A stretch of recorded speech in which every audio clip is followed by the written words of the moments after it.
কাৰ্বি ভাষাত কম নে অসমীয়া ভাষাত কম অলপ অলপ কাৰ্বি কম ঠিক আছে ভুল হলে নাহাহিব কিন্তু ঠিক আছে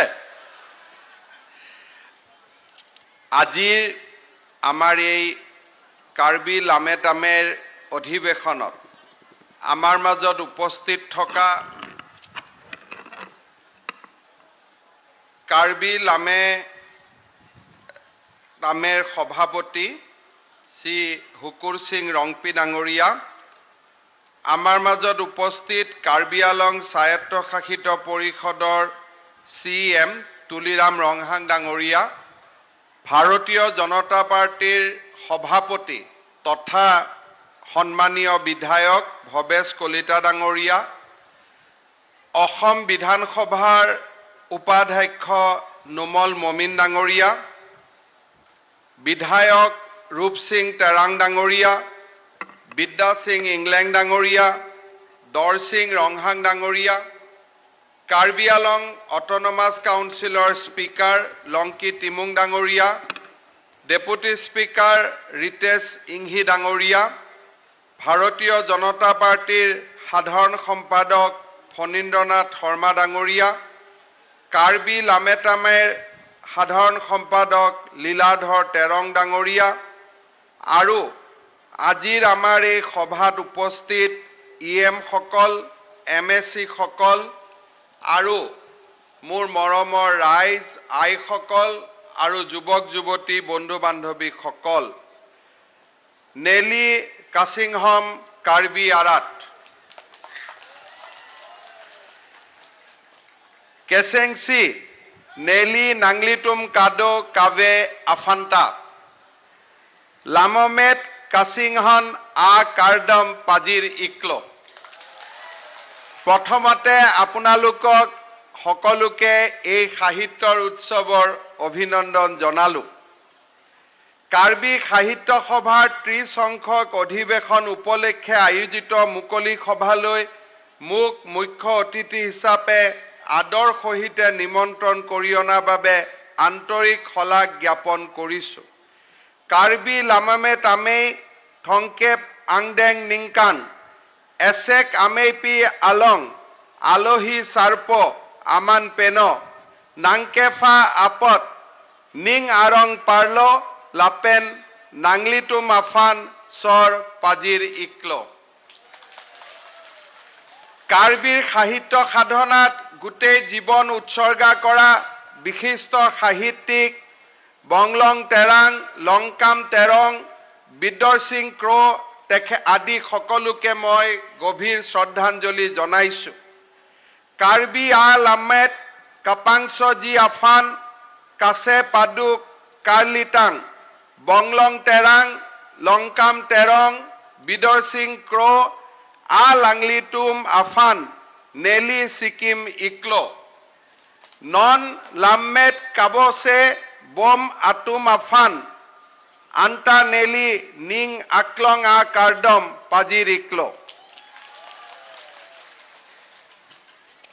অধ্যাপক ৰংবং তেৰং ডাঙৰীয়া ধনেশ্বৰ ইংতি ডাঙৰীয়াৰ দৰে কাৰ্বি সাহিত্যকসকলে পদ্মশ্ৰী সন্মান পোৱাটো কাৰ্বি সকল আৰু অসমবাসীৰ বাবে অত্যন্ত আনন্দ আৰু গৌৰৱৰ বিষয় আকেহাই প্ৰফেসৰ ৰংবং তেৰণ লাপেন আকেহাই ধনেশ্বৰ ইংতি আসন আ লামেট প আতুম পদ্মশ্ৰী আনং এহ কেলংকে কাৰ্বি আখে আফান নিং আৰণ মেমে আলাম বিনংল কাৰ্বি ভাষা সাহিত্য বৰ উচ্চ খাপৰ এই ভাষা সাহিত্যৰ উন্নয়ন আৰু বিকাশৰ বাবে আমি অসম চৰকাৰে সৰ্বতোপ্ৰকাৰে চেষ্টা কৰিম কাৰ্বি আতুম আলামাকি লাপেন লামেট ইংছো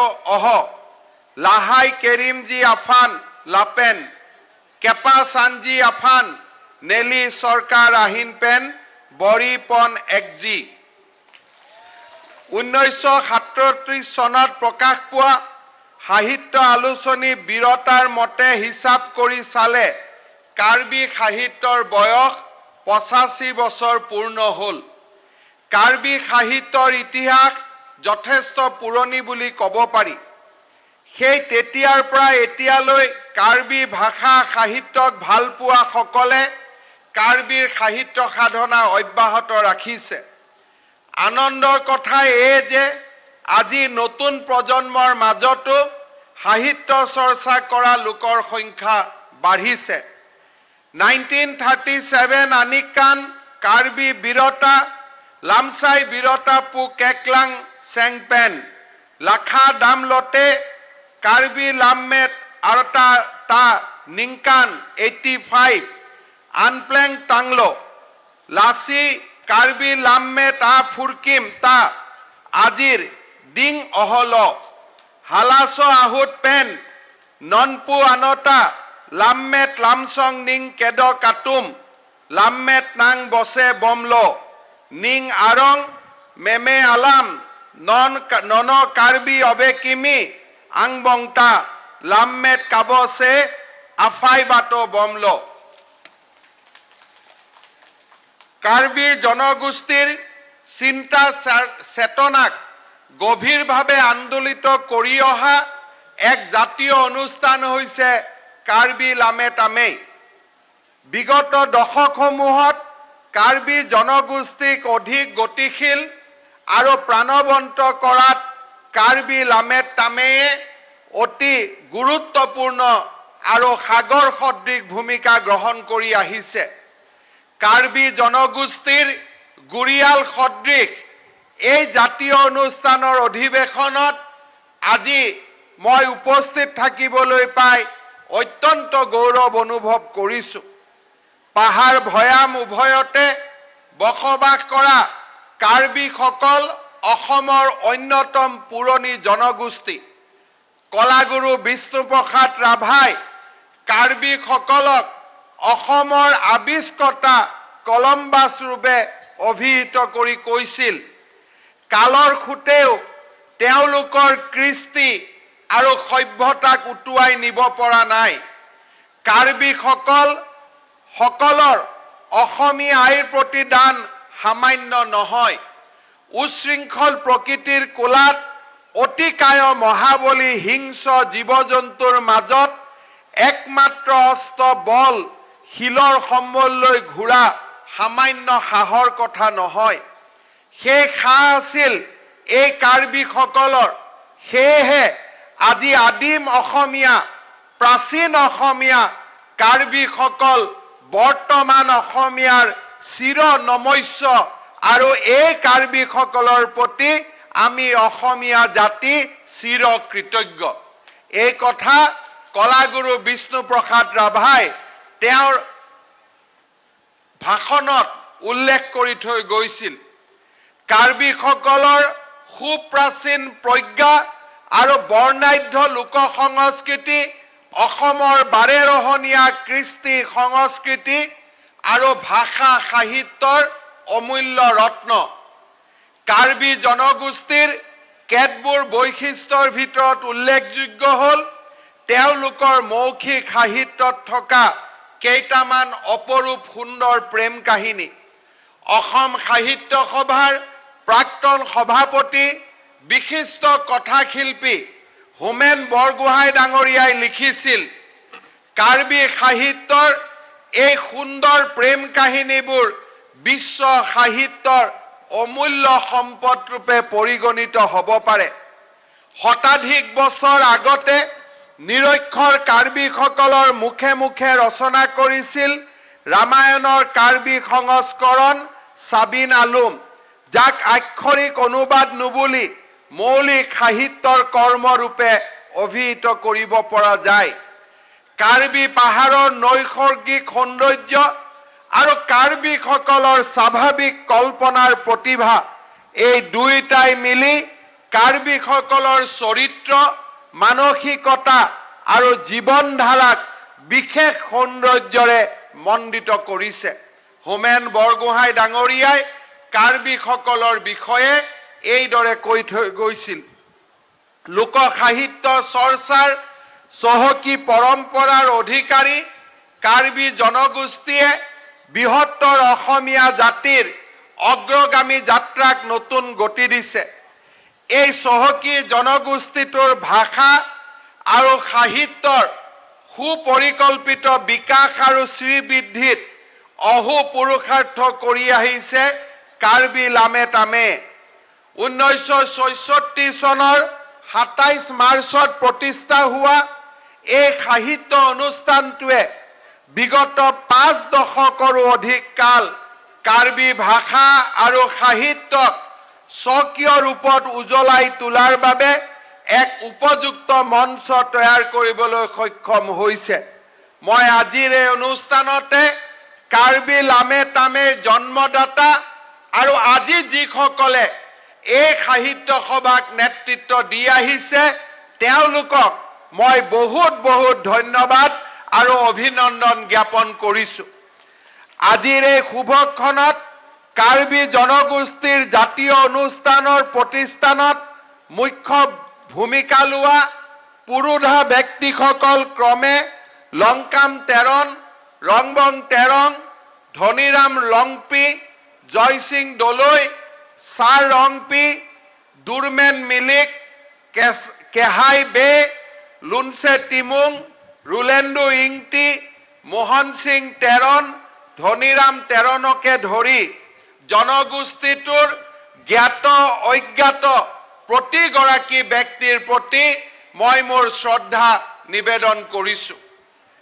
মাতৃভাষাৰ গুৰুত্ব আৰু গভীৰতা উপলব্ধ কৰি সাহিত্যৰথী লক্ষ্মীনাথ বেজবৰুৱাই কৈছিল, উন্নতি আৰু মন্দিৰৰ সিংহ দুৱাৰ হৈছে মাতৃভাষা।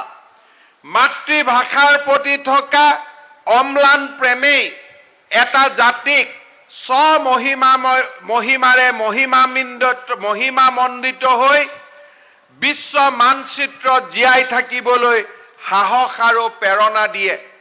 মাতৃভাষাৰ প্ৰতি থকা অমৰ প্ৰেমৰ বাবেই কাৰ্বি ভাষাৰ কবি কেহাইবে সৌ তাহানিতে লিখিছিল, নেপি আলাম না নে কাচিং হুন চেলাম, রুই রেতিক পীর্থে দতিক এসিথে আর নাংনে আর উনে লা নেপি আলাম। মোৰ মাতৃভাষা অতি চেনেহৰ, পৃথিৱীৰ ধ্বংস নোহোৱালৈকে ই কাৰ্বিসকলৰ জীৱন। কাৰ্বি ভাষা কোনো দিনে কোনো কালে পৰিহাৰ নকৰো, কৰিব নালাগে। এয়া কেহাইবে আমাক কৈ থৈ গৈছিল আজিৰ পৰা বহুদিন আগতে। কেইদিনমান আগতে মই তাৰালাংচুত যেতিয়া আমাৰ ইয়থ ফেষ্টিভেলত আহিছিলো তেতিয়া ময়ো কৈছিলো যে কাৰ্বিসকলে নিজৰ ভাষা সাহিত্য ধৰ্মৰ বিশ্বাস আৰু আমাৰ লোক কৃষ্টি কলা কৃষ্টি কোনো কাৰণতে বাদ দিব নালাগে, কাৰণ কাৰ্বিসকলৰ ধৰ্ম লোক সংস্কৃতি ভাষা সাহিত্য বিশ্বৰ কোনো ৰাষ্ট্ৰতকৈ কোনো গুণে কম নহয়। আৰু এই ধৰ্ম জনগোষ্ঠী আৰু কৃষ্টিক লৈয়ে হাজাৰ হাজাৰ বছৰ ধৰি কাৰ্বিসকলে এই অটব্য পাহাৰৰ মাজতো নিজৰ স্বাভিমান জীয়াই ৰাখিছিলে।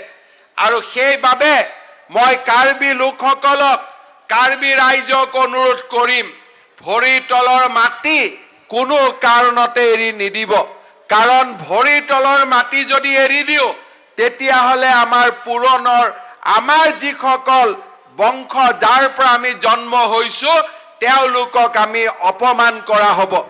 সি আমাৰ ভাষাই নহওক কিয়, সি আমাৰ কলা কৃষ্টিয়ে নহওক কিয়, সি আমাৰ ধৰ্মই নহওক কিয়, সি আমাৰ সংস্কৃতিয়ে নহওক কিয়, মানুহে যেতিয়া নিজৰ মাটিৰ পৰা ভৰি আঁতৰাই লৈ যায় সেই মানুহৰ সন্মান নোহোৱা হৈ যায়, সেই জাতিৰ সন্মান নোহোৱা হৈ যায়। সেইবাবে আমি নিজৰ মাটিত আমি খামুচি ধৰিম, কিন্তু দুৱাৰ খিলিকি আমি খোলা ৰাখিম যাতে বাহিৰৰ পৰাও বতাহ আহিব পাৰে, কিন্তু ভৰি আমাৰ মাটিতে থাকিব, মাটিৰ পৰা আমি ভৰি কেতিয়াও এৰি নিদিও।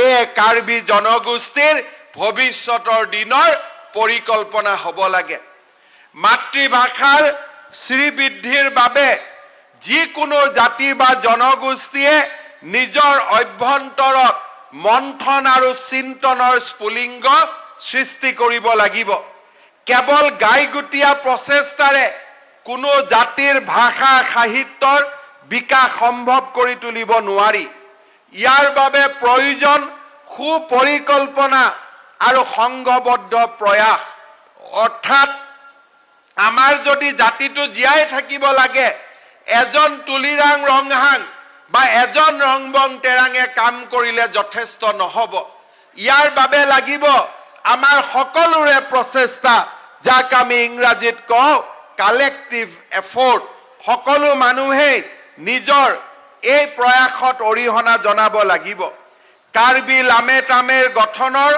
অন্তৰালতো এনে এক চিন্তন আৰু মন্থনৰ স্ফুলিংগই যে ক্ৰিয়া কৰিছিল তাত কোনো সন্দেহ নাই কাৰ্বি ভাষা সাহিত্যৰ বিকাশৰ বাবে নিজস্ব কৰণীয়খিনি উপলব্ধ কৰি কাৰ্বি লামেটামেৰ প্ৰতিষ্ঠাপকসকলে এই উমৈহতীয়া মঞ্চখন গঠন কৰিছিল আৰু এই মঞ্চৰ জৰিয়তে কাৰ্বি লেখক লেখিকাসকলক বিভিন্ন বিষয়ত সাহিত্য চৰ্চা কৰিবলৈ আৰম্ভণিৰ পৰা উৎসাহ যোগাই আহিছে পৰম গৌৰৱৰ কথা যে কাৰ্বি লামেটামেৰ মজিয়াত আবিৰ্ভাৱ হোৱা নবীন লেখক লেখিকাসকলে কাৰ্বি ভাষাৰে গীত মাত নাটক উপন্যাস আদি ৰচনা কৰি কাৰ্বি ভাষা সাহিত্যৰ লগতে সামগ্ৰিকভাৱে অসমৰ সাহিত্য ক্ষেত্ৰখনো অধিক চহকী কৰি তুলিবলৈ সক্ষম হৈছে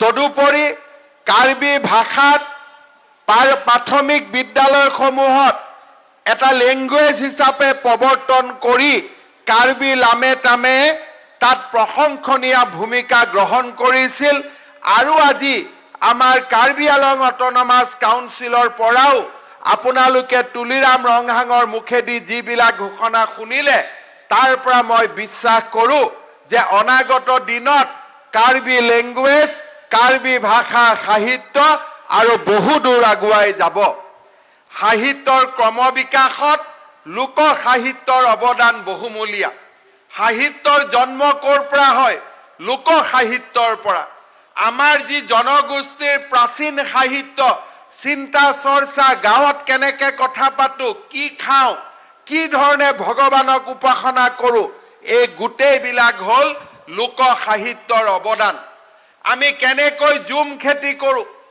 কেনেকৈ আমি জুম খেতিৰ কষ্টৰ মাজতো কেনেকৈ আনন্দ লাভ কৰোঁ কেনেকৈ প্ৰকৃতিৰ লগত জীয়াই থাকোঁ এই গোটেই লোক সাহিত্যই এই সমলবিলাকক ধৰি আনি সাহিত্যক বিশাল বৰসভালৈ লৈ যোৱাত প্ৰেৰণা যোগায় পৰম্পৰাগতভাৱে মুখ বাগৰি অহা লোক সাহিত্যৰ সম্ভাৰসমূহে কাৰ্বি ভাষা সাহিত্যৰ পথাৰখনত সৰ্বত্ৰ প্ৰকাশিত হৈ বিচৰণ কৰি আছে বহুকেইজন লেখকে লোক সাহিত্যৰ বিভিন্ন উপাদান সংগ্ৰহ আৰু সংৰক্ষণ কৰি পুথিৰ আকাৰত পোহৰলৈ আনি কাৰ্বি ভাষা সাহিত্যৰ বিকাশত গুৰুত্বপূৰ্ণ ভূমিকা গ্ৰহণ কৰিছে অতীজৰে পৰা কাৰ্বিসকলে বুৰঞ্জী অবিহনে জনগোষ্ঠীটোৰ অনন্য জনজীৱনক কথা গীতৰ মাধ্যমেৰে প্ৰকাশ কৰি আহিছে কাৰ্বি মৌখিক সাহিত্যত চিৰন্তন বিষাদবোধৰ এটা ধাৰা ঐতিহাসিকভাৱে প্ৰবাহিত হৈ আছে ইফালে গীতি সাহিত্যত অতি চহকী হোৱাৰ উপৰিও কাৰ্বিসকলে পৰম্পৰাগতভাৱে আহৰণ কৰিছে অজস্ৰ সৰু বৰ মনোৰম কাহিনী তেনে এটি হৃদয়স্পৰ্শী আৰু কৰুণাৰে ভৰি পৰা অতি মনোৰম কাহিনী হ'ল হা ইমু আনহাতে কাৰ্বি মৌখিক ৰামায়ণী গীতসমূহ বা সাবিন আলুন কাৰ্বি সমাজত বহুলভাৱে প্ৰচলিত ৰাম কাহিনী অনন্য বীৰত্বৰ কাহিনীসমূহৰ ভিতৰত থং নগবে ৰংফাং ৰপি ৰংবে বীৰ ৱাইচং আদিৰ বিষয়ে বিভিন্ন ধৰণে গীত ৰচনা কৰা হৈছে দৰাচলতে গীতৰ মাজৰে অতীজৰে পৰা কাৰ্বি জনজীৱন অহৰহভাৱে আবেষ্টিত হৈ আহিছে আৰু সমাজৰ উত্তৰণৰ দিশৰ ফালে আগুৱাই গৈছে। আমাৰ জনজাতীয় ভাষা সাহিত্যৰ লিখিত ৰূপটো প্ৰকাশ হৈছিল আধুনিক যুগত আৰু এই ক্ষেত্ৰত আমাৰ মিছনাৰীসকলেও যথেষ্ট ধৰণে গুৰুত্বপূৰ্ণ ভূমিকা গ্ৰহণ কৰিছিল। বৈঠালাংছুৰ টিকা পাহাৰৰ নিবাসী চেমছন সিং ইংতি আৰু বাচাপি ইংতিৰ কাঠাৰপিয়ে কাৰ্বি ভাষাক লিখিত ৰূপ প্ৰদান কৰি সাহিত্য চৰ্চাৰ সেন্দুৰীয়া বাট মুকলি কৰিছিল। বাচাপি ইংপি কাঠাৰপিক প্ৰথম কাৰ্বি লেখিকা বুলিও আখ্যা দিয়া হয়। মাতৃভাষাৰ জৰিয়তে শিক্ষাদান কৰি কাৰ্বি ভাষা সাহিত্যক আগুৱাই নিয়াৰ বাবে তেওঁলোকে বিদ্যালয়ৰ উপযোগীকৈ কেইবাখনো পাঠ্যপুথি প্ৰণয়ন কৰিছিল। শিক্ষকতা কৰাৰ উপৰিও বাচাপি ইংতি কাঠাৰপিয়ে 3টা খণ্ডৰ পাটিগণিতৰ পুথি কালাখা আ কিতাপ প্ৰকাশ কৰি উলিয়ায়। ইয়াৰ উপৰিও তেওঁ চেমছন সিং ইংতিৰ সৈতে যুটীয়াভাৱে অসমাৰ আ কিতাপ নামৰ কিতাপখনৰ প্ৰথম খণ্ড প্ৰকাশ কৰে আৰু ইয়াৰে দ্বিতীয় খণ্ডটি উলিয়াই লৰেন্স ইংতিৰ সৈতে যুটীয়াভাৱে চেমছন সিং ইংতি আৰু বাচাপি ইংতি কাঠাৰপিয়ে মুকলি কৰা পথকে অনুসৰণ কৰি চামে চামে কাৰ্বি লেখক লেখিকাসকলে কাৰ্বি ভাষা সাহিত্যৰ বিকাশত আত্মনিয়োগ কৰিব ধৰাটো অত্যন্ত শুভ লক্ষণ।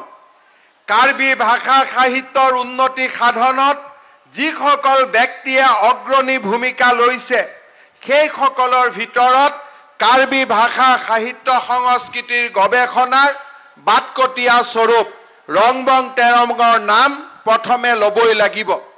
বিভিন্ন অঞ্চল ভ্ৰমণ কৰি পৰম্পৰাগতভাৱে প্ৰচলিত হৈ থকা কাৰ্বি কিংবদন্তীৰ গীত, ৰীতি নীতিৰ উৎপত্তিৰ গীত, পূজা পাতলৰ গীত আৰু বিভিন্ন লোকগীত সংগ্ৰহ কৰি তেখেতে কাৰ্বি ভাষাত ৰচনা কৰা আদাম আছেৰ, ৰুকাছেন, হাই, শ্বেৰ হংথম, কাৰ্বি কপুচন, কাৰ্বি চৰংজে, আৰণ আটেং, ৰংলিন আদিৰ সাহিত্য সম্ভাৰ কাৰ্বি জনগোষ্ঠীৰ আজি এক মহামূল্যৱান সম্পদলৈ পৰিগণিত হৈ আহিছে।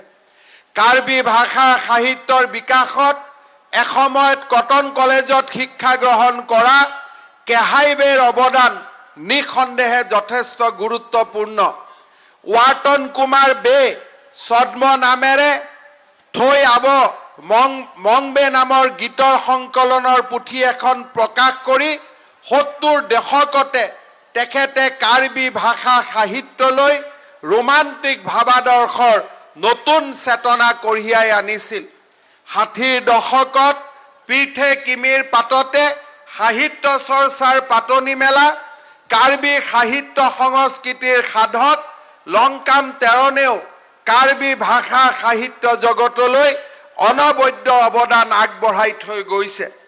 কাৰ্বি ভাষাৰ উপৰিও অসমীয়া ভাষাত কেইবাখনো পুথি তেখেতে অসমীয়া ৰচনা কৰি অসমীয়া ভাষা সাহিত্যৰ ভঁৰাললৈও অৱদান আগবঢ়াই থৈ গৈছে।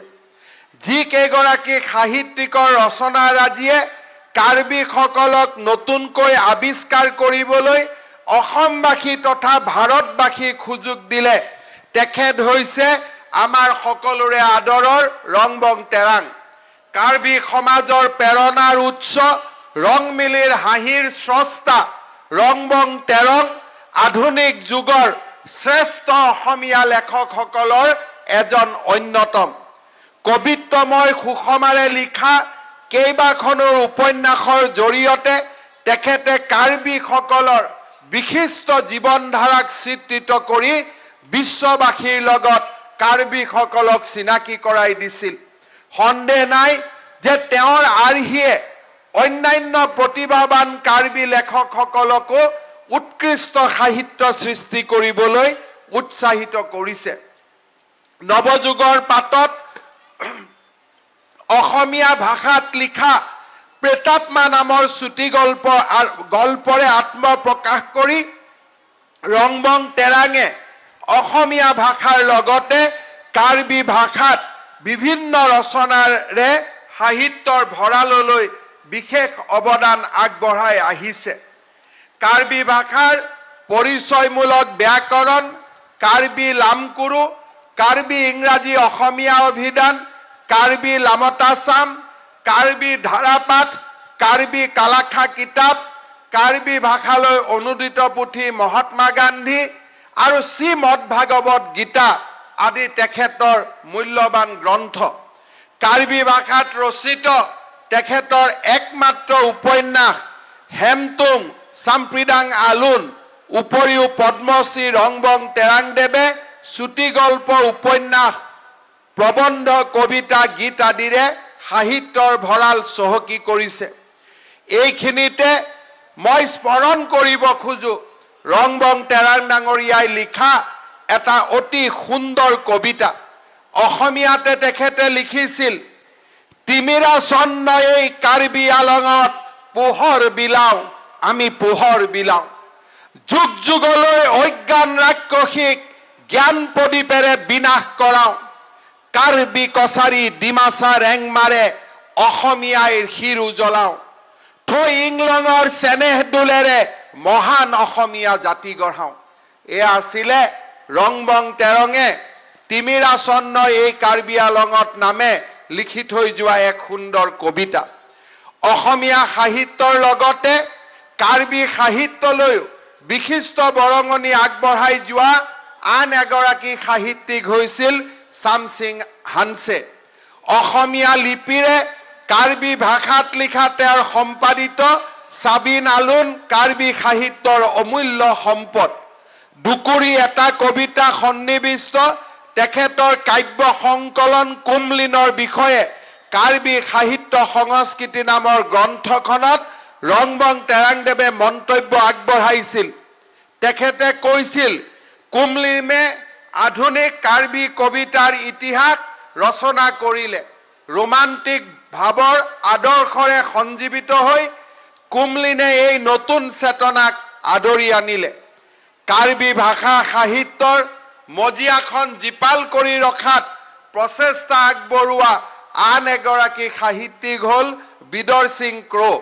সাহিত্য একাডেমীৰ ভাষা সন্মান পুৰস্কাৰ প্ৰাপ্ত এইগৰাকী সাহিত্যিকৰ কলমৰ পৰা নিগৰিত লেখাসমূহে কাৰ্বি সমাজৰ বহু কিংবদন্তি, পৌৰাণিক প্ৰেম কাহিনী, কাৰ্বি সমাজত থকা কঠোৰ ৰীতি নীতি আদিৰ বিষয়ে অধিক জনাৰ বাট প্ৰশস্ত কৰিছে। আন এগৰাকী ভাষাৰ সেৱক হ'ল চিকাৰী টিছো। তেখেতে কাৰ্বি ব্যাকৰণত প্ৰণয়নত অভূতপূৰ্ব বৰঙণি আগবঢ়াইছিল। লিংগুইষ্টিক ছ'চাইটি অৱ আমেৰিকাই তেওঁক এক্সেলেঞ্চি কমিউনিটি লিংগুইষ্টিক এৱাৰ্ডৰ দ্বাৰা 2021 চনত সন্মানিত কৰিছিল। ডক্টৰ ফুকন চন্দ্ৰ ফাংচুৰ দৰে পণ্ডিতে অসমীয়া ভাষাত কেইবাখনো গ্ৰন্থ প্ৰণয়ন কৰি স্বপ্ৰতিভাৰ প্ৰমাণ দাঙি ধৰিছে। ডক্টৰ ফাংচুৱে কেৱল কাৰ্বি পাহাৰৰ মানুহখিনিৰ কথাকেই লিখি থৈ যোৱা নাই, তেওঁ উত্তৰ পূব ভাৰতৰ ভৌগোলিক আৰু সাংস্কৃতিক পৰিমণ্ডলত জাতিটোৰ বিশদ স্থানৰ বিষয়েও বিতং আলোচনা আগবঢ়াই থৈ গৈছে। সেয়া উত্তৰ প্ৰজন্মৰ, নতুন প্ৰজন্মৰ গৱেষকসকলৰ বাবে তেওঁ চিন্তাৰ অমূল্য আকৰ হিচাপে চিহ্নিত হৈছে। সমান্তৰালভাৱে লুনচে টিমুং, ডক্টৰ জয়ন্ত ৰংপি, অজিত সিংনাৰ, সুৰেন ক্ৰামছা, ধনেশ্বৰ ইংতি, বিদ্যা সিং ৰংপি, জয় সিং তকবি, হাংমিজি হানছে, বৰসিং ৰংফাৰ, মংগল সিং ৰংফাৰ, কাৰ্বিসকলৰ মাজত অসাধাৰণ কবি প্ৰতিভা খ্যাত অৰুণ তেৰণ, চাৰেং হানছে, পাৰি ৰংপি, হাৰ্বে কাঠাৰ, মঞ্জু তেৰণপি আদিয়েও সাহিত্য ক্ষেত্ৰখনত সুপ্ৰতিষ্ঠা লাভ কৰিবলৈ সক্ষম হৈছে। সাহিত্যৰ ক্ষেত্ৰখনত একাগ্ৰতাৰে ব্ৰতী কাৰ্বি জনগোষ্ঠীৰ লেখক লেখিকাসকলে অসমীয়া আৰু কাৰ্বি এই দুইটা ভাষাতে সমানে ভাষা সাহিত্যৰ চৰ্চা কৰাটো এক প্ৰকাৰ অত্যন্ত আদৰণীয় পদক্ষেপ আছিল। তেওঁলোকৰ মাজৰ পৰা ওলোৱা কেইবাজনো লেখকে অসমীয়া গদ্য সাহিত্যক শক্তিশালী কৰাৰ উপৰিও আধুনিক অসমীয়া সাহিত্যত নতুন আৰু মৌলিক কণ্ঠস্বৰ যোগ দিবলৈ সক্ষম হৈছে। এই কথা উল্লেখ কৰি মই গৌৰৱ অনুভৱ কৰোঁ যে কাৰ্বি সাহিত্যসকল অসমীয়া সাহিত্যৰ ভাষা সাহিত্যৰ সাধনা আৰু সাহিত্য সৃষ্টিৰ মাজতে সীমাবদ্ধ হৈ থকা নাই। তেওঁলোকে আগবাঢ়ি আহিছে ৰাজ্যৰ অন্যতম গুৰুত্বপূৰ্ণ জাতীয় অনুষ্ঠান অসম সাহিত্য সভাৰ নেতৃত্ব ল'বলৈকেও। ৰংবং তেৰাং ডাঙৰীয়াই অসম সাহিত্য সভাৰ সভাপতি আৰু লংকাম তেৰং ডাঙৰীয়াই অসম সাহিত্য সভাৰ সন্মানিত উপসভাপতিৰ পদ অলংকিত কৰিছিল। মোৰ আজিও মনত আছে ডিফুত অনুষ্ঠিত অসম সাহিত্য সভাৰ অধিৱেশনত মন্ত্ৰী হৈ দায়িত্ব নিৰ্বাহ কৰা চামসিং হানছে ডাঙৰীয়াই যি এক বিশাল ভূমিকা লৈছিল তাক মোৰ আজিও মনত আছে। চামসিং হানছে অসম সাহিত্য সভাৰ পত্ৰিকা সম্পাদকৰো দায়িত্ব গ্ৰহণ কৰিছিল। বিদৰ সিং ক্ৰয়ে কাৰ্বি অভিধান লিখি সাহিত্য একাডেমীৰ ভাষা সন্মান লাভ কৰিছিল। ধনেশ্বৰ ইংতিয়ে সাহিত্য ক্ষেত্ৰলৈ আগবঢ়োৱা অৱদানৰ বাবে শেহতীয়াকৈ পদ্মশ্ৰী বঁটা লাভ কৰিছে। মই আজিৰ সভাতেই ধনেশ্বৰ ইংতি ডাঙৰীয়াক এই পদ্মশ্ৰী সন্মানেৰে বিভূষিত কৰাৰ বাবে পুনৰবাৰ প্ৰধানমন্ত্ৰী নৰেন্দ্ৰ মোদী ডাঙৰীয়াক অভিনন্দন জ্ঞাপন কৰিছো। একে আশাৰে ক'বলৈ গ'লে কাৰ্বি সাহিত্যিকসকলে কাৰ্বি ভাষাৰ উত্তৰণৰ লগে লগে সমান্তৰালভাৱে অসমীয়া ভাষা সাহিত্যৰ চহকী ভঁৰাললৈও এক অদ্ভুত বৰঙণি আগবঢ়াই আহিছে। অসমত থকা প্ৰায়বোৰ জনগোষ্ঠীৰ মাজত নিজা নিজা ভাষা সংস্কৃতিক লৈ হোৱা সাংস্কৃতিক আন্দোলনবিলাকৰ প্ৰধান কাৰ্যসূচী আছিল জনজাতীয় কথিত ভাষাবোৰক আধুনিক ৰূপত সজাই পৰাই তুলি তাক সাহিত্য চৰ্চাৰ উপযোগী কৰি তোলা। এই ভাষাবিলাকৰ শিক্ষা আৰু সাহিত্যৰ চৰ্চাৰ মঞ্চৰূপে গঢ়ি তোলা। কাৰ্বি ভাষাও ইয়াৰ ব্যতিক্ৰম নহয়। আমি সকলোৱে জনজাতীয় ভাষাৰ স্বতন্ত্ৰতা মানি লোৱা উচিত। আজি যদি আমাৰ সকলো জাতি গোষ্ঠীৰ মাজত সম্পৰ্ক ৰখাৰ বাবে অসমীয়া আমাৰ সকলোৰে সামগ্ৰিক ভাষা, তাৰ মাজতো কাৰ্বি ভাষাৰ নিজস্ব স্বকীয় পৰিচয় আছে আৰু অসমীয়া ভাষাৰ সমান্তৰালভাৱে আৰু সমানে সমানে কাৰ্বি ভাষা সাহিত্যও আগবাঢ়িব লাগিব, তাক আমি বিশ্বাস কৰোঁ। ভাষাবিলাকৰ স্বতন্ত্ৰ অস্তিত্ব আৰু বিকাশৰ মাজেৰে আমি সকলোৱে মিলি দুটা মহৎ কাৰ্যসূচী ৰূপায়ণ কৰিব পাৰোঁ। প্ৰতিটো ভাষাই হৈছে সেই ভাষাত কোৱা জনগোষ্ঠীৰ ভাৱ প্ৰকাশ আৰু ভাৱ সংৰক্ষণৰ মাধ্যম। ভাৱৰ উৎপত্তি মানুহৰ মন মগজুত হোৱাৰ পিছতো সেই ভাৱত নিহিত হৈ থকা বিপুল আয়তনৰ তথ্য আৰু জ্ঞান ৰাখি ভাষাৰ মাধ্যমত সঞ্চিত হৈ থাকে। এটা ভাষাৰ মৃত্যু হোৱাৰ লগে লগে সেই ভাষাৰ মাজত নিহিত হৈ থকা জ্ঞান ৰাশিৰো মৃত্যু হয়। সেইবাবে কাৰ্বি লামেতামেৰ ভাষাবিদ পণ্ডিতসকলে এই দিশত দৃষ্টি ৰখা প্ৰয়োজন। কাৰ্বি ভাষা অসমৰ এক প্ৰাচীন ভাষা তথা এটা প্ৰাচীন জনগোষ্ঠীৰ সংস্কৃতিৰ বাহক। এনে এটা ভাষাৰ বিকাশৰ বাবে ভাষাটোৰ কাণ্ডাৰীসকলে দায়িত্ব লোৱা উচিত। তাৰ বাবে প্ৰধান চালিকা শক্তি হ'ল কাৰ্বিসকলৰ জাতীয় মৰ্যাদাবোধ আৰু মহৎ আবেগ। এনে আবেগৰ প্ৰতি সন্মান প্ৰদৰ্শন কৰিলে আমাৰ সকলোৰে মংগল। দ্বিতীয়তে কাৰ্বি ভাষা সাহিত্যৰ পণ্ডিতসকলে এই কথালৈ দৃষ্টি দিয়া উচিত যে কাৰ্বি ভাষাত সঞ্চিত বিভিন্ন জ্ঞান ৰাখি সেই ভাষা সাহিত্যৰ অনুবাদ কৰ্ম যাতে নিৰন্তৰভাৱে চলি থাকে। কাৰ্বি ভাষাৰ পৰা অসমীয়া ভাষালৈ অনুবাদে কাৰ্বি ভাষা সাহিত্যক এখন বৃহত্তৰ সমাজৰ মাজলৈ উলিয়াই দিব। মই অলপ আগতে কৈছিলোঁ যে ৰংবং তেৰং ডাঙৰীয়াই যেতিয়ালৈকে ৰং মিলিৰ হাঁহি অসমীয়া ভাষাত লিখা নাছিলে সেই মুহূৰ্তলৈকে কাৰ্বিৰ জনগোষ্ঠীয় পৰম্পৰা আৰু মৰ্যাদাৰ বিষয়ে অসম আৰু ভাৰতীয়সকলৰ জ্ঞান সিমান নাছিল। কিন্তু যেতিয়া ৰং মিলিৰ হাঁহি ওলালে আমি সকলোৱে পঢ়িলোঁ কাৰ্বিসকলৰ প্ৰতি তেওঁলোকৰ স্বতন্ত্ৰ চিন্তাধাৰাৰ প্ৰতি ভাষা সাহিত্যৰ প্ৰতি আমাৰ সন্মান বাঢ়িবলৈ আৰম্ভ হ'ল।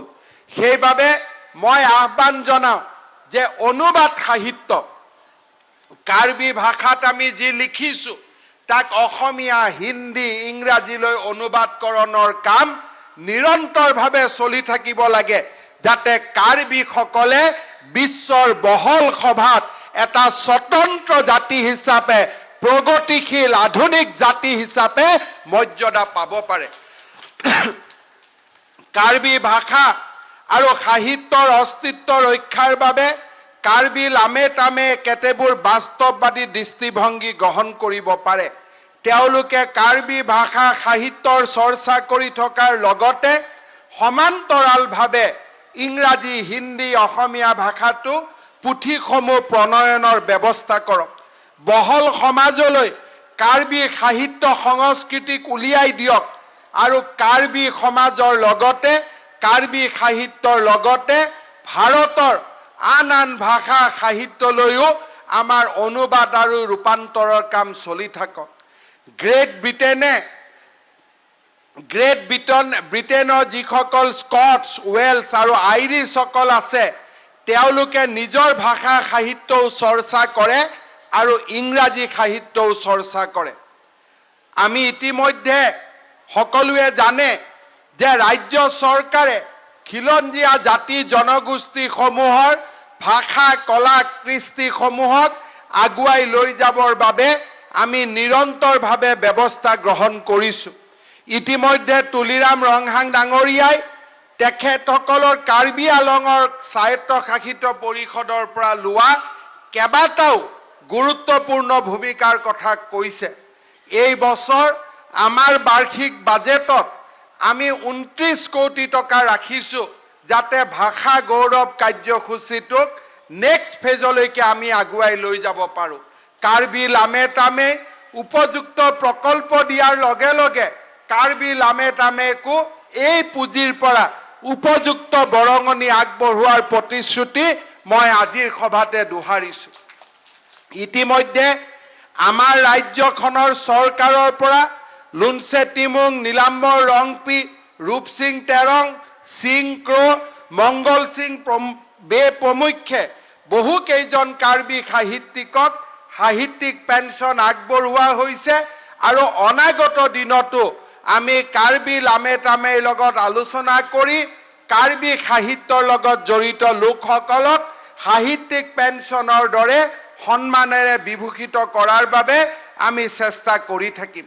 অসম চৰকাৰে আমি যি আনন্দৰাম বৰুৱা ভাষাৰ কলাকৃষ্টি আমাৰ যি গৱেষণা কেন্দ্ৰ আমি স্থাপন কৰিছিলোঁ তাৰ পৰা কাৰ্বি লামটা চাম নামৰ প্ৰায় 1100 পৃষ্ঠাত কাৰ্বি ইংৰাজী অসমীয়া অভিধান প্ৰণয়ন আৰু প্ৰকাশ কৰাৰ লগতে হাংমিজি হানছেৰ দ্বাৰা কাৰ্বি ভাষালৈ অনুদিত ৰবীন্দ্ৰনাথ ঠাকুৰৰ গীতাঞ্জলি, লংকাম তেৰণ আৰু দিলীপ কলিতাৰ দ্বাৰা ইংৰাজী আৰু অসমীয়া ভাষালৈ অনুদিত কাৰ্বি ফক চং আৰু লংচিং তেৰণৰ প্ৰণীত কাৰ্বি ভাষাৰ প্ৰবন্ধ সংকলন লে লামথে প্ৰকাশ কৰি ওলোৱা হৈছে। সুদূৰ ইতিহাসৰ গৰ্ভৰ পৰাই অংকুৰিত হৈ ক্ৰমে ক্ৰমে ঠনধৰি উঠা কাৰ্বি ভাষা সাহিত্যৰ বিভিন্ন অনুষ্ঠান প্ৰতিষ্ঠান বিভিন্ন আলোচনী বাতৰি কাকত আদিৰ যোগেদি বিকাশ লাভ কৰি বৰ্তমানৰ অৱস্থাত উপনীত হৈছে। শ্ৰদ্ধাৰ ৰাইজ, এই ক্ষেত্ৰত মই আপোনালোকক দুটা নতুন চিন্তা আগবঢ়াই থৈ যাব খুজিছো। ইতিমধ্যে আমাৰ অসমৰ প্ৰচলিত তিনিটা ভাষা সংবিধানৰ ৮ম অনুসূচীত অন্তৰ্ভুক্ত হৈছে। অসমীয়া ভাষা, বৰাক উপত্যকাৰ লোকে ব্যৱহাৰ কৰা বঙালী ভাষা আৰু বড়ো জনগোষ্ঠীয়ে ব্যৱহাৰ কৰা বড়ো ভাষা। কাৰ্বি শান্তি চুক্তিৰ সময়ত আমি কাৰ্বি ভাষাকো ৮ম অনুসূচীত অংশগ্ৰহণ কৰাৰ বাবে আমি চেষ্টা কৰিছিলোঁ। কিন্তু আমাৰ মাজত এটাই সমস্যা আছে, যি বিষয়ে কাৰ্বি লামে তামে গুৰুত্বপূৰ্ণভাৱে চিন্তা কৰিব লাগিব। সেয়া হৈছে, যি আমাৰ 8th শিডিউল আছে, এই 8th শিডিউল হৈছে ভাৰতৰ ভাষা আৰু সংস্কৃতি, ভাৰতৰ লেংগুৱেজ। গতিকে ইয়াৰ স্ক্ৰিপ্টটো ইণ্ডিয়ান হ'ব লাগিব। অৰ্থাৎ কাৰ্বি ভাষাৰ স্ক্ৰিপ্ট ইংৰাজী হ'ব নোৱাৰিব, ইয়াৰ স্ক্ৰিপ্ট দেৱনাগৰী হ'ব লাগিব, সংস্কৃত হ'ব লাগিব, হিন্দী হ'ব লাগিব, বঙালী হ'ব লাগিব, অসমীয়া হ'ব লাগিব, যি হ'ব লাগিব, কিন্তু ভাৰতৰ স্ক্ৰিপ্ট হ'ব লাগিব। এইটো হৈছে 8th শিডিউলৰ মেণ্ডেট। এই বিষয়ে আপোনালোকে যদি সংবিধানৰ ৮ম অনুসূচী চাই, কোনো ভাষাৰে স্ক্ৰিপ্ট ফৰেন লেংগুৱেজৰ ওপৰত হোৱা নাই। আমাৰ যি স্ক্ৰিপ্ট হ'ব, থলুৱা স্ক্ৰিপ্ট আমি ল'ব লাগিব। আইদাৰ কাৰ্বিসকলে নিজৰ স্ক্ৰিপ্ট প্ৰস্তুত কৰিব লাগিব, বা আমি ৮ম অনুসূচীত থকা ভাৰতীয় স্ক্ৰিপ্ট আমি গ্ৰহণ কৰিব লাগিব। মই ভাবো এই ক্ষেত্ৰত কাৰ্বি লামে তামে আৰু কাৰ্বি বিদ্বৎ সমাজে চিন্তা চৰ্চা কৰিব লাগে, যাতে পৰৱৰ্তী সময়ত আমি কাৰ্বি ভাষাক ৮ম অনুসূচীত অংশগ্ৰহণ কৰাব পাৰো। অৱশ্যে এয়া মোৰ পৰামৰ্শ, এয়া মোৰ কোনো অনুৰোধ নহয়। এই বিষয়ে কাৰ্বি ৰাইজৰ যি চিন্তাধাৰা, তাকে আমাৰ চৰকাৰে আদৰণি জনাব। আমাৰ ইয়াত কোনো বক্তব্য নাই। মই মাত্ৰ যি সংবিধানৰ ব্যৱস্থা, সেই ব্যৱস্থাটোকহে ৰাইজৰ মাজত উল্লেখ কৰিছো। ইয়াৰ উপৰিও আমি নিশ্চয় আন এটা কথাত গুৰুত্ব দিব লাগিব। সেইটো হৈছে যে আমাৰ যিটো লেংগুৱেজ, এই লেংগুৱেজটোক কেনেকৈ স্কুলসমূহলৈকে আমি আগুৱাই লৈ যাব পাৰোঁ, তাৰ বাবে আমাৰ কাৰ্বি আলঙৰ প্ৰত্যেকখন স্কুলতে, ইনফেক্ট ইংৰাজী স্কুলতো যাতে কাৰ্বি লেংগুৱেজ টিচাৰ এজন থাকিব পাৰে, তাৰ বিষয়ে কাউন্সিল আৰু ৰাজ্য চৰকাৰে আমি যুটীয়াভাৱে চিন্তা কৰিব লাগিব। আজি আমি অসমতো দেখিছোঁ যে ল'ৰা ছোৱালী ইংৰাজী মাধ্যমত পঢ়িছে, তাত আমাৰ কোনো আপত্তি নাই। কাৰ্বি আলঙৰ ল'ৰাইও ইংৰাজী মাধ্যমত পঢ়িছে, তাত আমাৰ কোনো আপত্তি নাই। বহল পৃথিৱীত ল'ৰা ছোৱালী আগুৱাই যাব লাগে। কিন্তু আমি এটা বিচাৰিছো, আমাৰ ল'ৰা ছোৱালীয়ে যাতে কাৰ্বি ভাষা, অসমীয়া ভাষা, বড়ো ভাষা, ইংৰাজী বা হিন্দী মিডিয়ামত পঢ়িলেও আমাৰ ভাষা যাতে কম্পালচৰিলি পঢ়িব পাৰে, তাৰ বাবে আমি ব্যৱস্থা কৰিব লাগিব। নহ'লে এটা দিন আহিব, আমি কাৰ্ডম মানে কি আমি তাক পাহৰি যাম। সেইকাৰণে এই দিশটোৰ প্ৰতি আমি নিজক সজাগ কৰি ৰাখিব লাগিব। ইতিমধ্যে মই আপোনালোকক উল্লেখ কৰিছো, মোৰ মনত আৰু এটা চিন্তা হৈ আছে। কেইদিনমান আগতে কাৰ্বি আলঙৰ ল'ৰা ছোৱালীসকল মই আহোঁতে মোক কৈছিল যে দাদা আমাৰ চাকৰি বাকৰি কম হৈছে। এতিয়া সমস্যাটো হ'ল যে কাৰ্বি আলং এখন অসমৰ জিলা বা দুখন জিলা, কিন্তু অসমখনো কাৰ্বিসকলৰ ভাগ্য অকল মাত্ৰ বৈঠালাংচুৰ পৰা বোকাজানৰ মাজতে সীমাবদ্ধ হৈ থকা নাই। সমগ্ৰ অসমখন কাৰ্বিসকলৰ। কিন্তু আমাৰ বাবে দুৰ্ভাগ্য যে আজি যেতিয়া আমি টেটত শিক্ষক নিযুক্তি দিব খোজো, হিলছ ট্ৰাইবৰ কোটা খালী হৈ থাকে, চাকৰি কৰা ল'ৰা ছোৱালী নাথাকে। আজি আমাৰ অসমত বহুত পোষ্ট আছে, হিলছ ট্ৰাইবৰ কেটেগৰী খালী হৈ থাকে, কাৰণ কাৰ্বি আলঙৰ ল'ৰা ছোৱালীসকল বাহিৰত ওলাই যাব নোখোজে। তেওঁলোকৰ মনত ইচ্ছস্ততা আছে। এই ইচ্ছস্ততা আমি এৰিব লাগিব। আমি অসমীয়া ভাষাও শিকিব লাগিব, ইংৰাজী ভাষাও শিকিব লাগিব, হিন্দী ভাষাও শিকিব লাগিব, কাৰণ কাৰ্বি আলঙৰ ল'ৰাই উত্তৰ প্ৰদেশতো চাকৰি কৰিব পাৰে, গুৱাহাটীতো চাকৰি কৰিব পাৰে, মাদ্ৰাছতো চাকৰি কৰিব পাৰে, কাৰণ ভাৰতখনো কাৰ্বি আলঙৰ, অসমখনো কাৰ্বি আলঙৰ। এই কথা আমি সকলোৱে মনত ৰাখিব লাগে। আজিৰ দিনটোত মোৰ 3000 অসমৰ স্কুলত কাৰ্বি হওক, ডিমাচা হওক, হিলছ ট্ৰাইবৰ পোষ্ট খালী হৈ আছে। কিন্তু যেতিয়া আমি চাকৰি কৰিব যাওঁ, ধুবুৰী, বৰপেটা, দৰঙত আমাৰ পোষ্টিং দিলে কাৰ্বি আলঙৰ ল'ৰা ছোৱালীয়ে কষ্ট পায়, অসমীয়া ভাষাত কথা ক'ব নোৱাৰে, সেইকাৰণে চাকৰি আমাক কাৰ্বি আলঙৰ ভিতৰতে লাগে। কাৰ্বি আলঙত কিমান চাকৰি ওলাব? কাৰণ কাৰ্বি আলং হৈছে প্ৰকৃতিৰ এটা ডাঙৰ বৰদান। ইয়াতে উদ্যোগ আনিব নোৱাৰি, ইয়াত পলিউটিং ইণ্ডাষ্ট্ৰী আনিব নোৱাৰি। গতিকে কাৰ্বি আলঙৰ ল'ৰা ছোৱালী অসমখনৰ আন জিলালৈ আমি ওলাই যাবই লাগিব। সেইকাৰণে মই আপোনালোকক অনুৰোধ কৰোঁ যে কাৰ্বি আলঙৰ ভাগ্য বৈঠালাংচুৰ পৰা বোকাজানৰ ভিতৰত আবদ্ধ কৰি নাৰাখিব। শদিয়াৰ পৰা ধুবুৰীলৈ অসমখন আপোনালোকৰ, আৰু কচ্ছৰ পৰা কামৰূপলৈকে এই সমগ্ৰ ভাৰতখন আপোনালোকৰ। এই চিন্তা আপোনালোকে সদায় মনত ৰাখিব। 1800 শতিকাত ইংলেণ্ডৰ সাহিত্য সম্ৰাট আৰু ইংৰাজী ভাষাৰ বিশ্ববিখ্যাত অভিধান প্ৰণেতা ছেমুৱেল জনছনে কৈছিল, যিকোনো ভাষাৰ মৃত্যু সংবাদ শুনিলে তেওঁৰ অন্তৰত গভীৰ আঘাত পায়, কাৰণ যিকোনো এটা ভাষাৰ মৃত্যু হোৱা মানেই মানৱ ইতিহাসৰ এটা পৃষ্ঠা চিৰকাললৈ হেৰাই যায়। সেইবাবে যি মিডিয়ামৰে স্কুল নহওক কিয়, আমাৰ নিজৰ ভাষা সংস্কৃতি তাত পঢ়াওক, তাত পঢ়ক, সেই বিষয়ে আমি চিন্তা কৰিব লাগিব। ছেমুৱেল জনছনৰ ভাৱৰ সৈতে একাত্মতা অনুভৱ কৰি আমিও ক'ব পাৰোঁ, চন্দ্ৰ সূৰ্য থকালৈকে কাৰ্বি ভাষা সাহিত্য জীয়াই থাকক। আৰু এই দিশত কাৰ্বি লামেটামে নিশ্চয়কৈ বাটকটীয়াৰ ভূমিকা গ্ৰহণ কৰিব। কাৰ্বি ভাষা সাহিত্যৰ অধিক বিকশিত হৈ আগুৱাই যাওক, কাৰ্বি লামেটামেৰ মই উত্তৰোত্তৰ উন্নতি কামনা কৰিছোঁ। ইতিমধ্যে তুলিৰাম ৰংহাং ডাঙৰীয়াই কৈছে যে এইবাৰ আমাৰ চৰকাৰে নতুন যি নিয়ম বনাইছে, সেই নিয়মৰ অধীনত আমি এইবাৰ সিদ্ধান্ত লৈছোঁ যে কাৰ্বি আলঙৰ বাজেট নিৰ্দিষ্ট টকাৰ ওপৰত ভিত্তি কৰি কাৰ্বি আলঙৰ বিধানসভাই বা কাৰ্বি আলঙৰ কাউন্সিলে ঠিক কৰিব, অসম বিধানসভাই ঠিক নকৰে। কাৰ্বি আলঙত ইয়াৰ পুঁজি ক'ত কেনেকৈ ব্যৱহাৰ হ'ব, সেই সিদ্ধান্ত কাৰ্বি আলঙত হ'ব।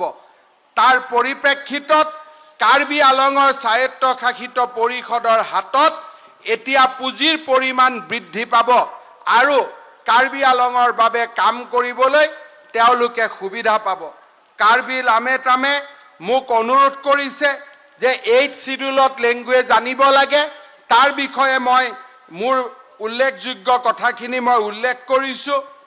ডিফুত এখন ইঞ্জিনিয়াৰিং কলেজ, কাৰ্বি আলঙত এখন বিশ্ববিদ্যালয়, কাৰ্বি আলঙৰ স্কুলত লেংগুৱেজ টিচাৰ ৰেগুলাৰাইজেশ্যন, কাৰ্বি লামেটামেৰ বাবে এটা স্পেচিয়েল ফাইনেন্সিয়েল পেকেজ, আৰু আমাৰ ইয়াতে প্লেইনছত থকা কাৰ্বি লোকসকলৰ বাবে এখন কাৰ্বি ৱেলফেয়াৰ কাউন্সিল, লগত আৰ্টিকল 244A ধৰি সকলো কথা এই মেমৰেণ্ডামত উল্লেখ কৰিছে।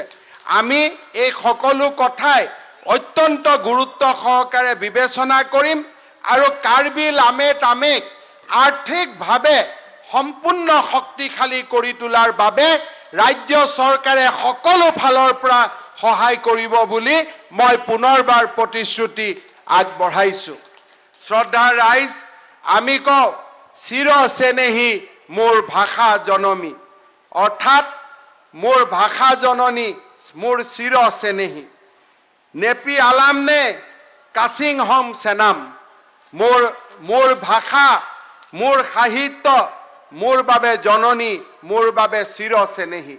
চিৰ চেনেহী মোৰ ভাষা জননী, নেপি আলামনে কাচিং হম চেনাম, এই বাক্যষাৰ যাতে আমি সকলোৱে মনত ৰাখোঁ কেজুৎসি নেলি তিৰিকাম আমি ৱাংফু ৱাংফি আতুম আফান্তা লাম্মে তা কাৰ্ডম পাজিৰ ইক্লো লাপেন নেপি আলামনে কাছিংহং সেনাম পু নিংজে চি নেলি লাংথে ইংটং ইক ককল ধন্যবাদ কাৰ্ডম